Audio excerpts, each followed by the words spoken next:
요한복음 12장 24절에서 26절까지 말씀 우리 번갈아 가면서 읽도록 합니다. 요한복음 12장 24절에서 26절까지 말씀 번갈아 가면서 있습니다. 제가 먼저 읽겠습니다. 내가 진실로 진실로 너희에게 이르노니 한 알의 밀이 땅에 떨어져 죽지 아니하면 한 알 그대로 있고 죽으면 많은 열매를 맺느니라. 자기의 생명을 사랑하는 자는 잃어버릴 것이요 이 세상에서 자기의 생명을 미워하는 자는 영생하도록 보존하리라. 26절 함께 있습니다. 사람이 나를 섬기려면 나를 따르라. 나 있는 곳에 나를 섬기는 자도 거기 있으리니 사람이 나를 섬기면 내 아버지께서 그를 귀히 여기시리라. 아멘. 우리 강창 목사님 나오셔서 말씀 전해 주시도록 하겠습니다. 우리 박수로 우리 환영해 주실까요?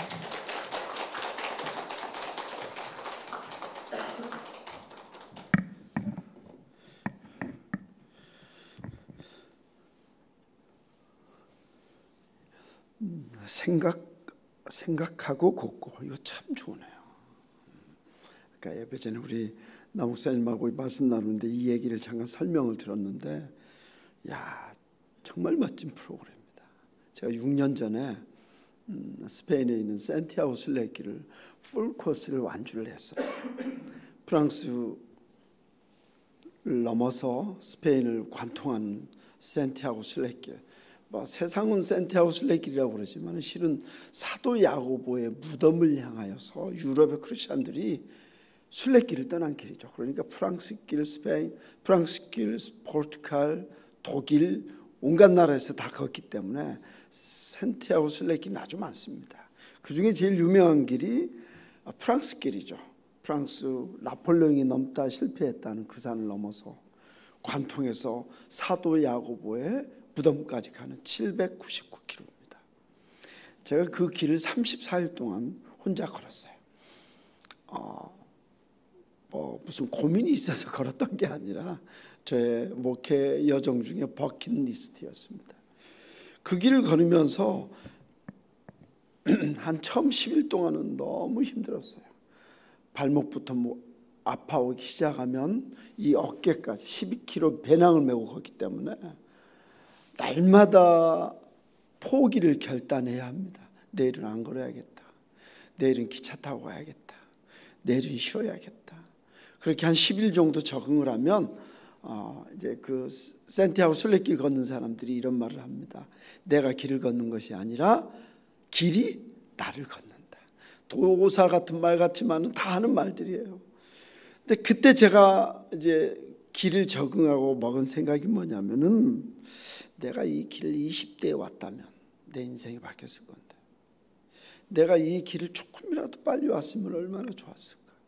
그렇게 큰 깨달음이 있는 길입니다. 또 오늘 우리 예수그린교회 생각하고 걷고 이 프로그램을 보고 제주 올레길이랬죠. 실은 제주 올레길도 그 여자 이사장님이 그냥 만든 게 아니에요. 산티아고 순례길을 걸은 다음에 우리나라도 이런 길이 하나 있어야 한다고 제주특별시하고 의논해서 만든 국가에서 만든 길이라고 할 수 있어요. 그래서 저는 스페인의 그 산티아고 순례길을 걸은 다음에 이런 여러 가지 깨달음 중에 하나가 산티아고 순례길이 있는 한 존재하는 한 유럽은 쉽게 망하지는 않겠다. 유럽의 젊은이들의 많은 젊은이들이 그 길을 걷는데 실제로 통계가 있어요. 유럽 나라의 리더십들, 국가 지도자부터 교계 모든 지도자들의 76%는 젊었을 때 산티아고 순례길을 걸은 사람들이에요. 이 정도면 다 가야 하는 길인 것 같죠. 이게 대단한 길이에요. 어렸을 때부터 이렇게 생각하면서 길을 걷는다는 거, 너무 기대가 되고 멋진 것 같아요. 제가 시간 있으면 우리 아이들하고 같이 6명이라고 그랬나요? 같이 한번 동행 취재 한번 하고 싶어요. 얘네들이 첫날부터 마지막 날 언어가 분명히 바뀝니다. 말이 바뀌게 돼 있어요. 매일 스마트폰만 바라보는 애들이 그 고통스럽게 걷는 길 가운데 느끼는 것은 엄마가 잔소리하는 거하고는 차원이 다른 문제예요. 꼭 보내세요. 마감됐다니까 할 수 없네. 너무 귀한 프로그램입니다. 남 목사님이 참 잘하시는 것 같아요. 어젯밤부터 교제하면서 얘기를 좀 나눴는데 너무너무 멋진 것 같아요. 귀한 목사님, 수십 년 만에 몇십 년 만인지도 모르겠는데 계산을 했군요. 너무 귀하고 감사하게 목회하고 있는 것 같아서 좋습니다. 오늘 말씀은 참 유명한 말씀인데요, 다 아는 얘기죠. 캐나다에서 14년간 목회하다가 하나님이 어느 날 제게 사명을 주셨어요. 교회 간판이, 큰 간판이 필요해서 우리 담당 장로님하고 간판 가게를 갔습니다. 그러니까 한인들이 온타리오주에, 토론토 온타리오주에 약 14만 명이 삽니다. 적지 않죠? 캐나다 전체에 24만 명입니다. 거기에 한인들이 프로페셔널하게 일하는 분들이 많아요. 간판업자도 그렇습니다. 갔는데 그 간판 가게 사장님이 큰 모니터 화면에 신문 만드는 프로그램을 깔고 일하고 있더라고요. 제가 알죠. 대학 때부터 신문을 계속 만들었으니까요. 왜 신문 프로그램을 쓰고 있냐고 물어봤습니다. 그러니까 토론토에서 비행기로 한 5시간 가는 캘거리라는 곳이 있습니다. 아주 추운 지역입니다. 그 캘거리 지역에 교회 신문을 만들어서 보내준다는 거예요. 그분이야 뭐 제 질문에 쉽게 대답했겠지만은 그 대답이 제게는 주님의 음성으로 들렸어요. 14만 명이 사는 토론토는 교계 신문이 3개나 있었어요. 크리스찬 신문이 3개나 있었는데 전부 폐간했어요. 너무 재정적으로 열악해서. 신문을 잘 아는 저로서는 토론토에 교회 신문이 없는 것이 늘 부담이 됐는데, 그 말을 듣는 순간 강 목사, 네가 신문 만들어야 한다는 그런 음성으로 들었어요. 1년 반을 난 못합니다 하다가 결국은 순종했습니다. 그리고 신문을 하면 교회 사역을 내려놔야겠다. 제대로 된 신문을 해야지.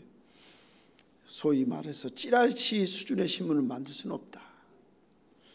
그리고 2년 전부터 신문을 창간하고 오늘에 이르렀고요. 지금은 국민일보하고 MOU를 맺어서 또 미국의 가장 큰 크리스찬 신문하고 MOU 맺어서 나름 열심히 하고 있는 가운데, 어제 우리 둘째 아들이 한국에서 결혼해서 오는 길에 우리 고향교회 후배 가운데 목회하는 목사님들 교회 한번 가봐야겠다라는 생각에서 오늘 여러분 교회 와서 예배드리게 되었습니다. 여러분 얼굴을 뵈니까 오래전부터 뵀던 분들 같아서 좋습니다. 제 얘기보다는요, 문서 선교라는 신문 사역을 하면서 캐나다에 참 기가 막힌 선교사님들이 한국에 왔구나, 이걸 알게 됐어요. 그러면서 신문도 만들지만은 캐나다 출신으로서 한국에 와서 선교한 선교사님 자료들을 발굴하기 시작했어요. 여러분 모르실 거예요. 우리 남 목사님도 잘 모르실 거예요. 제가 그 선교사들 고향 교회와 생가를 가면서 얼마나 마음이 감동이 됐는지 몰라요. 그 중에는 유명한 선교사들이 많이 있습니다. 캐나다에서 지금까지 통계로는 캐나다 출신의 한국 조선 땅에 온 선교사가 275명으로 파악되고 있습니다. 나중에 더 나올 수도 있겠지만 지금까지는 그래요. 이건 저만의 통계가 아니라 토론토 대학, 명문 토론토 대학에서 이 자료를 리서치를 했어요. 거기에 기반한 통계고요. 그 미국 출신으로 한국에 온 선교사들은 3,000명이 넘습니다. 캐나다는 비교적 적지만은 뭐 미국과 비교할 수는 없죠. 그 가운데 오늘 여러분들에게 소개하고 싶은 선교사님이 있어요. 저는 가끔 기도가 막히거나 좀 어려운 결정을 해야 할 때면 이 선교사 생가를 찾아갑니다. 그분이 누구냐? 로버트 하디 선교사예요. 하디 선교사 많이 들어본 것 같죠? 이분이 누구냐면은 1903년 원산 대부흥 운동을 촉발시킨 선교사입니다. 이분이 명문 토론토 의대 출신이에요. 지금도 명문 토론토 대학 가려면 아무나 못 들어갑니다. 서울대학보다 랭킹 순위가 20위권 더 앞이에요. 이 의대 출신 젊은이가 이 집이 어디냐면 나야가라 폭포에서 한 40분 정도만 가면은 이 로버트 하디의 생가가 있습니다. 그리고 부모가 묻힌 묘가 있고요, 동생이 묻힌 묘가 있어요. 이분이 토론토 의대를 나오고 돈을 얼마나 많이 벌겠어요. 근데 그걸 다 포기하고 한국으로 갑니다. 한국 오는 길이 오늘날 제가 토론토에서 여기 날아오는데 비행시간이 15시간입니다. 겨울에는.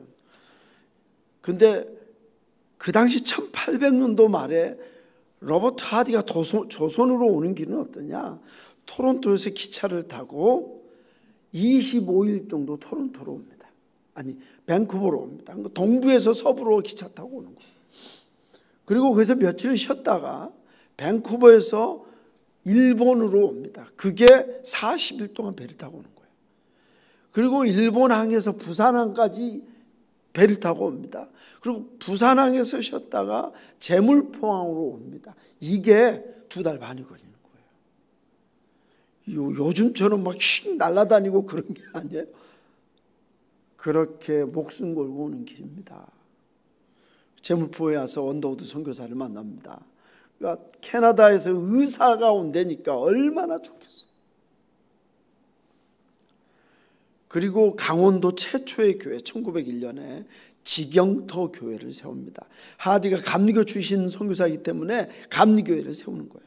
지금도 지경터 교회는 있습니다. 그러니까 하디 로드라고 해서 감리교 총감독들이 토론토에 왔을 때 제가 직접 안내를 해드렸는데, 그 강원도에 하디 로드가 있어요.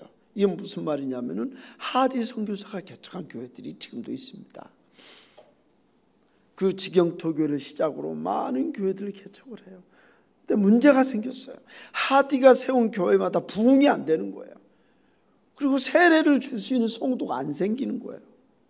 그래서 하디는 굉장히 우울해합니다. 나는 왜 이렇게 안 될까? 배운 것도 많이 배웠는데 나름의 엘리트 의식에 젖어 있었던 거죠. 그런데 마침 그때 1889년부터 1900 초까지 중국 청나라에서 이게 모든 역사는 이렇게 다 맞물려 있는 거죠. 의화단 사건이라는 사건이 있어요. 이게 무슨 사건이냐면은 외세 배척 운동이죠. 대원군의 외세 배척 운동하고 똑같아요. 외국 것들 다 몰아내고 우리 자치하자.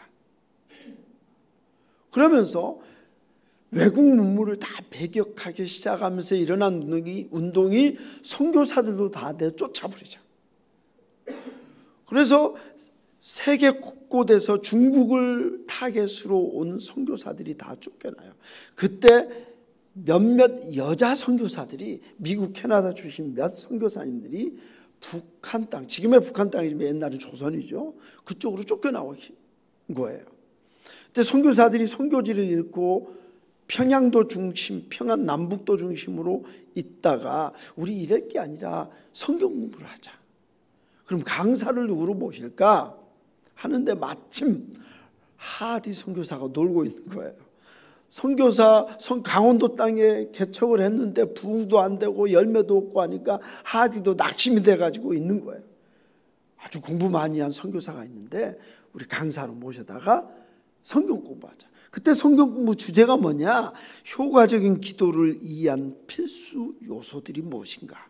이것에 대해서 선교사들 성경 공부를 시작한 거예요. 그게 1903년 원산입니다. 명문 토론토 의대 출신의 선교사가 온다니까 많은 선교사들이 모여서, 많다고 하지만 숫자가 몇 명이에요? 20명 내외로 모였어요. 그리고 첫날 밤에 강의를 해야 하는데 강의를 못하는 거예요. 왜? 성령이 하디 선교사에게 임했는데 준비한 자기 원고를 읽을 수가 없는 거예요. 왜요? 회개가 터져나오기 시작합니다. 하디의 기록을 보면은 뭐 다 소개할 수는 없지만요, 본국 선교부의 보고서를 보면은 기가 막힌 말들이 많이 나와요. 대략 이렇습니다. 회개 내용이 뭐, 여러분, 나는 조선 땅에 선교사로 왔는데 미개한 조선 사람들을 무시했습니다. 음식도 더러웠고 씻지도 않고 밤낮으로 술만 먹고, 이 사람들을 나는 무시했습니다. 오만했습니다. 이들을 무시했는데 내가 어떻게 선교를 했겠습니까? 돈만 주면 좋아한다고 무시했습니다. 나는 내 실력과 학력을 의지했습니다. 그리고 영적으로는 무지했습니다. 이게 하디가 막 회개하면서 이렇게 토해내는 거예요. 그리고 성령이 임한 거예요. 거기에 모인 여자 선교사님도 같이 회개하기 시작한 거예요. 이게 그 유명한 1903년 원산 대부운동의 시작이에요. 그리고 하디는 너무너무 놀랐어요. 내가 원래 이런 사람이 아니었거든. 이렇게 막 유치찬란하게 내 죄를 고백하고 막 이런 스타일이 아니었는데 성령이 임하니까 사람이 완전히 변한 거예요. 그래서 하디가 검증을 하고 떠납니다. 어디로요? 강원도로 가봐요. 자기가 개척한 교회도 이런지 한번 보자 하고 직영토 교회 성도들을 모아놓고 부흥회를 해요. 부흥회 스타일이 아닌 사람이 부흥회를 하니까 얼마나 어색했겠어요. 근데 거기서 직영토 교회에서도 놀랍게 성령이 역사하는 거예요. 그게 하디 로드를 따라서 막 타고 올라갑니다. 그래서 원산 지역에 놀라운 일들이 벌어나는 거예요. 그게 1907년 평양까지 간 거예요. 그러니까 1907년 평양 대부운동은 캐나다 교회 역사학자들도 알 정도로 세계 교회사에서 1907년 평양 대부운동은 기록적인 기록이에요. 당시 기록에 의하면 평양의 술집이 전국에서 가장 많았잖아요. 평양 감사는 임금남으로 좋은 자리라고 할 정도로 술집이 그렇게 많은 평양이, 당시 기록에는 평양의 술집들이 다 문을 닫았다는 기록이 나와요. 술집의 기생들도 교회에 안 나오면 못 버틸 정도로. 평양 대부흥은 이렇게 놀라운 일이 일어났는데 그 일을 시작한 사람이 누구냐? 캐나다 온타리오 칼레도니아 출신 로버트 하디 선교사입니다. 근데 저는 이 객관적인 사실을 떠나서 제가 하디 선교사 생가와 집을 갔을 때 거기 뭐 우리 남목사님 캐나다 한번 꼭 보내주십시오, 여러분. 제가 이 길을 안내해 드리겠습니다. 제가 대학원까지 역사를 공부한 사람이라서 이 역사적으로 안내하고 그런 건 좀 할 줄 알아요. 네? 우리 목사님들이 오면 제가 거기를 꼭 안내해 드리는데 그 무덤에 가면은 1875년 공교롭게도 하디의 어머니 아버지나 같은 해에 돌아가셔요. 아주 젊은 나이에 죽습니다. 그리고 1888년도에 동생 토마스가 죽습니다. 바꿔 말하면은 토마스 선교사가 1890년도에 한국에 들어왔으니까 한국 들어오기 전에 2년 전에 동생이 죽어서 부모 묘역 옆에다 묻어요. 매장을 합니다. 부모도 묻고 동생도 묻고 캐나다에는 아무도 없어요. 그리고 그 의사가 되어서 혼자 조선 땅으로 온 거예요. 부모와 동생을 고향 땅에 묻고 오는 그 기분, 그 마음이 어땠겠어요? 그런데 또 기가 막힌 것은요, 1935년에 조선에 와서 처음으로 딸을 낳습니다. 딸이 태어난 그 다음날 죽어요. 그 딸을 지금도 양화진에 묻혀 있습니다. 첫째 딸이. 그리고 둘째 딸이 6년 만에 낳았는데 이 딸도 5살 때 또 죽어요. 기가 막히죠. 그때 동료 선교사들이 하디가 넋을 놓고 앉아 있으니까 그래도 우리 매장은 해야 하지 않겠냐. 그리고 딸을 동료 선교사들이 양화진에 묻습니다. 여러분 시간 있으면 양화진에 가보세요. 로버트 하디의 두 딸의 무덤이 거기에 그대로 있어요. 그리고도 또 아이들을 많이 낳아요. 서양의 선교사들이 조선 땅에 오면은 풍토병으로 아이들을 많이 잃으면서도 자녀들을 많이 출산을 해요. 양화진에 두 딸을 묻어놓고 하디는 1935년 4월 달 조선 땅에서 45년을 선교 사역하다가 돌아갑니다. 근데 어디로 가냐? 캐나다에는 아무 연고가 없으니까 딸들이 자라서 미국으로 갔어요. 넷째 딸 집 미시건 랜싱이라는 조그만 그곳에서 살다가 죽습니다. 토마스는 어디 묻혀 있겠어요? 하디 선교사는 미국에 묻혀 있는 거예요. 부모와 동생은 고향에 묻혀 있고 첫째 딸, 둘째 딸은 한국에 묻혀 있고 본인은 미국에 묻혀 있고 이게 뭡니까? 그러나 이 하디를 통해서 한국 교회사는 다시 써졌어요. 하나의 미랄이 제대로 된 거죠. 70세를 이기로 하늘나라 갔으니까 하디는 그 인생의 절반 이상을 조선을 위해서 산 거예요. 우리는 하디가 그랬구나 하지만 저는 하디의 부모가 묻혀 있는 곳, 동생이 묻혀 있는 곳, 미국 미시간 랜싱까지는 너무 머니까 못 가고요. 거기에 앉아 있으면 하나님이 저를 위로해 주시는 것 같아요. 강 목사 힘내라. 하디도 있었지 않냐. 한국 감리교 감독회장 목사님 많은 감독들이 오고 갈 때마다 제가 강조하면 이거 사야 합니다. 감리교에서 이 모교회를 사서 하디 기념관을 짓고 감리교뿐만 아니라 한국의 많은 크리스찬들이 캐나다 여행 오면은 이곳을 들릴 수 있도록 감리교에서 이거 사야 합니다. 수년 전부터 그렇게 말을 하면 우리가 사야겠네 말만 하지 아직도 그대로 있어요. 교회를 들어가면 거미줄이 쳐져 있고 그 교회는 성도가 없어서 문을 닫았어요. 그냥 창고처럼 있어요. 이 안타까운 현실 저는 참 마음이 아파요. 반평생을 조선을 위해서 바친 한 선교사를 기리는 일이 이렇게 어렵단 말인가.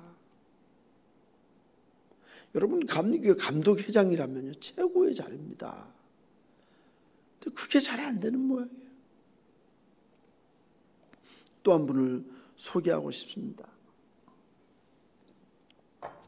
일리엄 존 맥킨지 선교사입니다. 이 맥킨지 선교사는 장로교 출신이기 때문에 지난해 우리 신문과 교단이 합해서 한 10만 불 정도 모금을 했어요. 10만 불이면 한국 돈 한 1억 될 거예요. 그래서 맥킨지를 기념하자. 한국에 들어온 최초의 장로교 선교사입니다. 캐나다 출신으로서.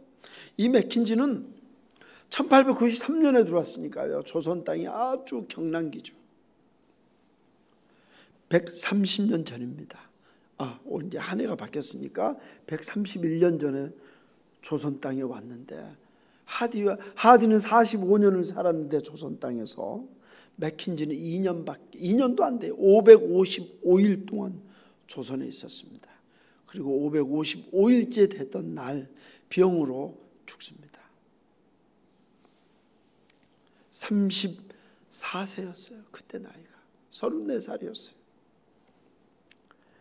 하나님은 얼마나 기가 막히게 역사하셨는지. 이 맥킨지 선교사가 출신이 어디냐? 토론토에서 차로 22시간을 운전하고 가야 합니다. 제가 가봤어요. 비행기로는 2시간을 가는데 차로 가니까 22시간을 가더라고요. 22시간 와서 이제 다 왔나 보나 했는데 이 맥킨지 선교사의 고향을 가려니까 또 5시간 걸린대요. 여러분 부산까지 4시간이면 갑니까? 멀죠. 천만에만 이웃집이에요. 부산은. 여러분 22시간 운전하고 가보세요. 4시간은 이웃집이에요. 케이프 브레튼이라고요. 또 헬리팩스에서 차 타고 올라가요.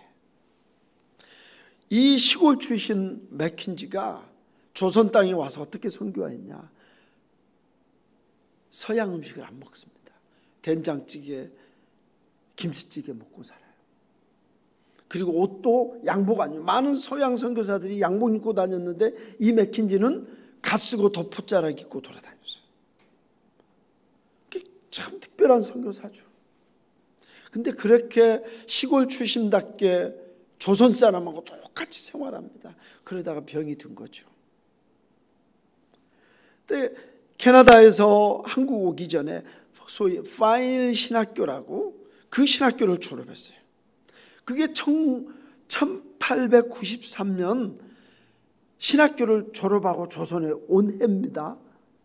그런데 그로부터 정확히 100년 뒤에 1993년에 맥킨지가 신학교를 졸업한 그 파이널 신학교에 100년 뒤에 한인교회가 그 교회에 세워집니다. 그 신학교에 시작해요. 맥킨지가 생각이나 했겠습니까? 자기가 조선 땅에 가면서 조선 사람들이 여기 와서 한인교회를 개척할 거 상상이나 했겠어요? 정확히 100년 뒤에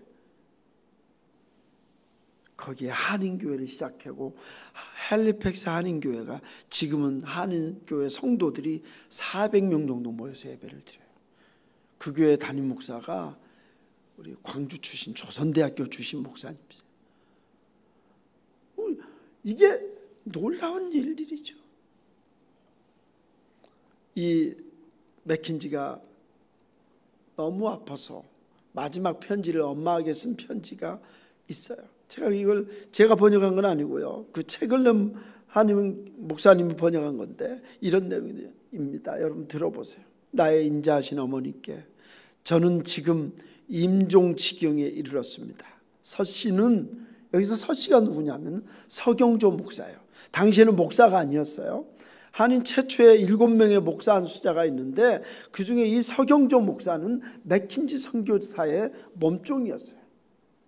그러다가 평양신학교를 가서 안수를 받았는데 한인 최초의 축도를 한 목사가 이 서경조 목사입니다.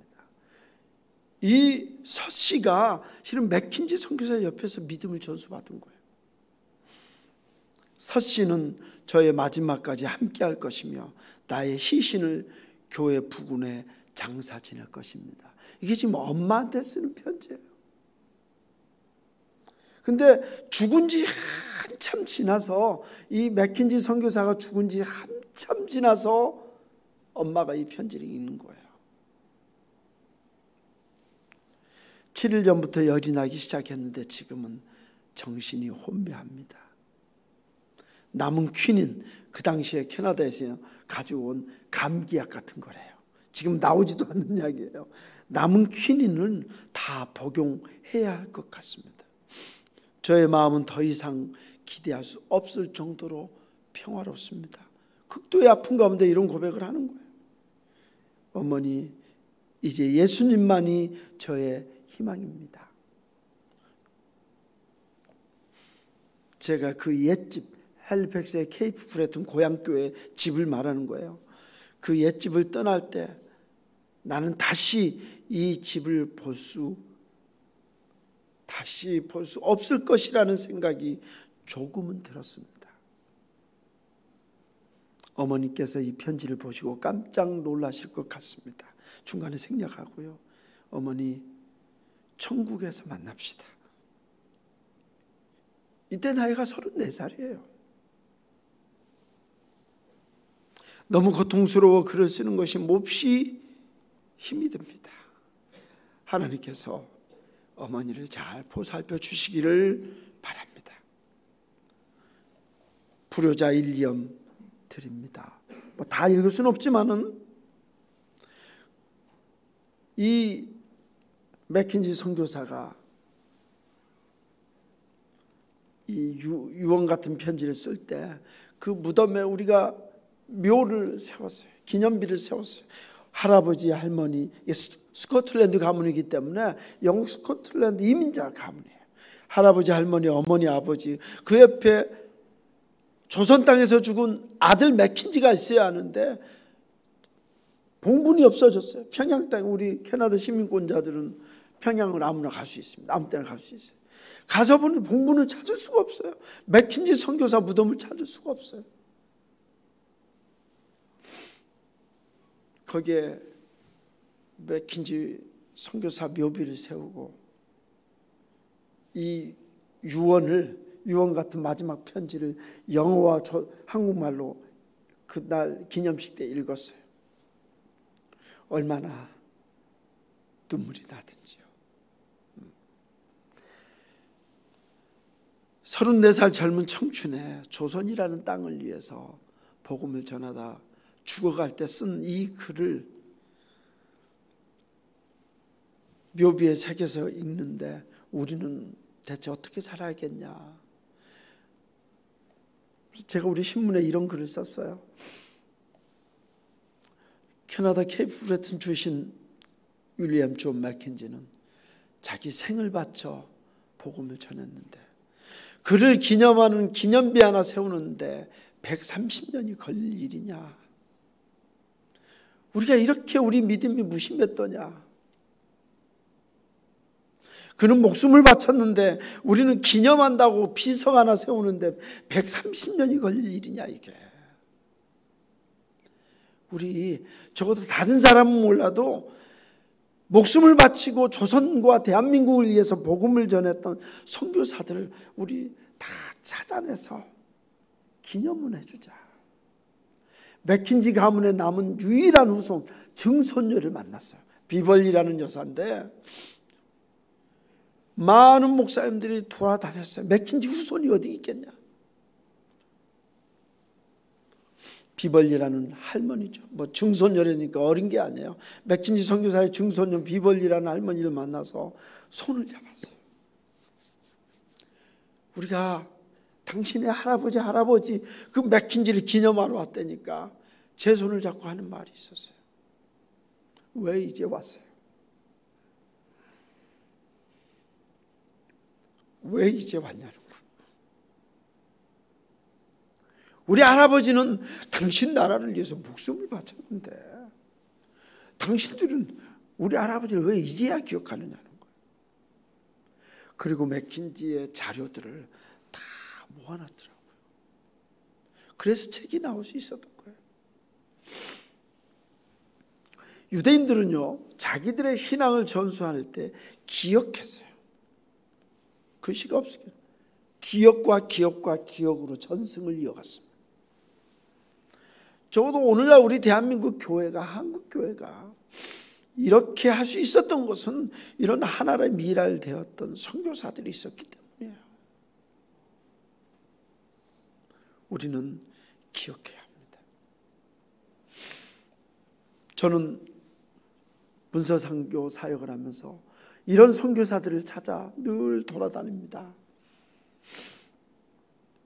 근데 우리 한인 선교사들은 어떡하냐? 우리 신문사에 두 가지 비전이 있습니다. 캐나다의 500여 한인교회를 섬기고 그리고 남미 지역 선교사들을 우리가 섬기자. 여러분 동남아, 아프리카, 유럽 선교사들을 많이 기억하죠. 남미 지역에서 한인 선교사들은요 정말로 열악합니다. 여기서 너무 멀기 때문에 갈 엄두가 안 나요. 미국까지 가야죠. 미국에서 내려가야죠. 제가 헬리팩스 가는 운전으로 22시간 가는 건 아무것도 아니에요. 제가 아르헨티나 이광보 선교사님을 찾아갔어요. 우리 신문에 한 달간 연재를 했었습니다. 여기서 오래된 분들은 아실 거예요. 그 미션이라는 영화 기억하시는 분 있을 겁니다. 그 미션이라는 영화에 이과수 폭포에 과라니 부족이 나옵니다. 그 과라니 부족에 고라니가 아니에요. 과라니 부족인데 거기에 유일한 선교사가 한인 선교사예요. 아무도 없어요 선교사가. 근데 그 부족의 마을에 들어가서 20년 전에 들어가서 선교하는 선교사가 누구냐? 우리나라 선교사예요.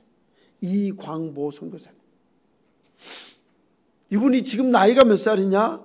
74세예요. 평생을 거기서 선교한 거예요. 가니까요. 추장들도 이광보 선교사님을 다 이렇게 추장들도. 또 선교사님 집 옆에 가니까 이런 무덤 같은 그것이 2개가 파져 있어요. 그 선교사님 이거 뭐예요? 그거요? 내 무덤이요. 아니 살아있는데 왜 무덤을 파놓고 그래요? 그러니까 우리 집사람이 선교사님 사모님이 이제 나이도 먹었고 내려가자고, 이 산에서 내려가자고. 아들이 아르헨티나 부에노스아이레스에서 굉장히 잘 살아요. 어마어마한 대저택에 살아요, 아들이. 그 사모님 입장에서 이제 늙었고 힘도 없으니까 내려가서 편히 살자는 거예요. 또 그러니까 어느 날 내가 무덤을 봤다. 나 죽으면 여기 묻어라. 그때부터 과란의 부족들이 자기를 바라보는 눈이 달라지더래요. 저 사람은 죽어도 우리와 같이 죽는구나. 그리고 여기 묻힐 생각이구나 하니까 이 과란의 부족이라니까 몇백 명, 몇천 명 이렇게 생각하면 안 돼요. 몇십만 명이에요. 그 과란의 부족이 이광보 선교사를 아버지로 모셔요. 선교사님이 그래도 안 된다고, 부인 선교사님이 그래도 우리는 내려가서 이제는 하자고 하니까 당신 무덤도 또 받게 하고 사모님 무덤도 또 파는 거예요.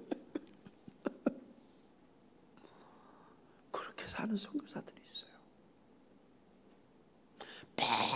빼빼 말라가지고요. 지금 거기를 돌아다니면 얼마나 웃기냐면 어디 한국 시골 마을에 온 것 같아요. 왜냐하면은 옷을 한국 교회에서 옷을 수십만 벌을 보내줬어요. 그러니까 이 양반들이 입은 옷이 다 옷 벗고 살거든요. 근데 옷을 입혀야 하니까 너무 그냥 무안하고 어려우니까 옷을 입혔는데 전부 한국 옷을 입혀놓은 거예요. 그러니까 몸빼 입은 사람들, 뭐 반바지 입은 사람들, 모양은 부족, 과란이 부족인데 옷은 다 한국 옷을 입고 있으니까 얼마나 귀한 줄 몰라요. 이런 맥킨지, 로버트 하디 선교사 같은 사람들이 우리 대한민국 선교사들이 곳곳에 흩어져 있어요. 브라질의 김철기 선교사님은 아마존에서 선교하는 선교사님입니다. 부인 선교사님이 암에 걸렸어요. 돌아가셨어요. 그 유골을 그 땅에 묻었어요. 그러니까 아마존에 있는 그 아마존 부족들이 그 무덤을 지날 때마다 어떤 마음을 갖겠어요?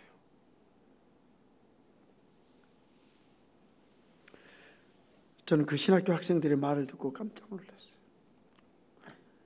저 선교사님들은 내 아버지다. 그리고 내 어머니는 여기 묻혀있다.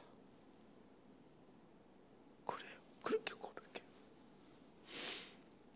난 여러분에게 하디처럼, 맥킨지처럼, 이광부 선교사처럼, 김철기 선교사님처럼 선교지 가란 말은 할 수 없어요.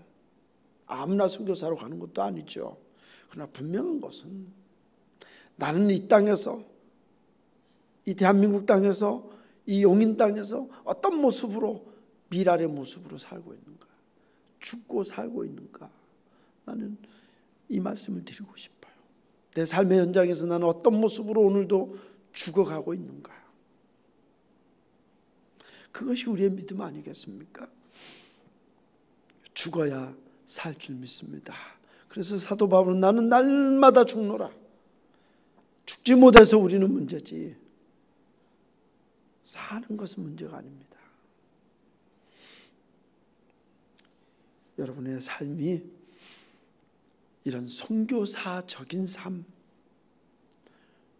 그런 영성으로 살면은 적어도 여러분 주변에는 예수 향기가 풍성하게 퍼져나갈 줄 믿습니다. 기도합시다. 하나님 아버지, 감사합니다. 함께 말씀을 나누면서도 주신 은혜로 인하여 감사합니다. 바라기는 오늘 여기 모여 예배하는 주의 백성들의 영혼을 붙잡아 주시고 나만을 위한 삶에서 주님의 영광을 위한 삶이 되게 하시고, 살겠다고 몸부림칠 것이 아니라 죽지 못해서 몸부림치는, 죽어야 하고 또 죽어야 하는 그런 삶을 살도록 주님이 도와주십시오. 가만히 두면 우리는 자꾸 딴짓합니다. 주님이 붙잡아 주시옵소서. 주님이 붙들어 주시옵소서. 내 것은 내려놓고 주님의 것을 취하게 하십시오. 유한한 건 버리고 무한한 것을 취하여 유한한 삶을 살게 하여 주시옵소서. 예수님 이름으로 기도하옵나이다. 아멘.